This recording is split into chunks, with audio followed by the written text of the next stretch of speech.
DPRD Maluku Tengah pahami kondisi keuangan negara, pokok pikiran disesuaikan.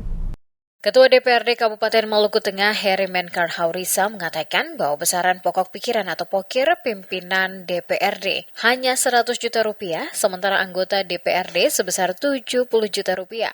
Yang menegaskan gaji yang diterima pimpinan dan anggota DPRD sudah mencukupi sehingga pokir bukan menjadi prioritas utama dalam menjalankan tugas sebagai wakil rakyat. Haurisa menegaskan pokir bukan menjadi penghalang bagi DPRD Kabupaten Maluku Tengah untuk melaksanakan tugas dan tanggung jawab kepada rakyat. Haurisa mengaku memahami kondisi keuangan negara saat ini. Menurutnya, penyesuaian besaran pokir tidak menjadi persoalan bagi seluruh unsur DPRD Maluku Tengah. Yang menegaskan meskipun terjadi penyesuaian pokir, pelaksanaan tugas dan fungsi DPRD tetap berjalan maksimal. DPRD, kata dia, berkomitmen untuk terus memperjuangkan kepentingan masyarakat.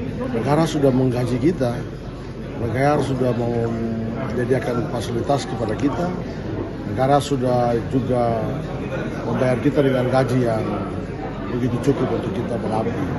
Jadi bagi saya, pokir bukan menjadi penghalang bagi DPRD Kabupaten Maluku Tengah melaksanakan tugas.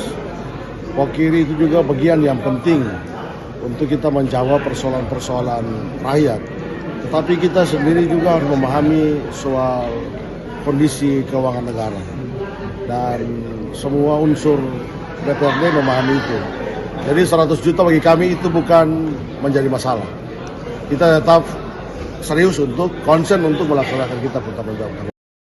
Saat ini yang terpenting, kata Haurisa, adalah bagaimana tugas dan fungsi DPRD tetap berjalan maksimal. Persoalan-persoalan rakyat tidak diabaikan. Seluruh pihak tetap melakukan koordinasi dan perjuangkan bersama, baik pemerintah daerah, provinsi maupun pusat.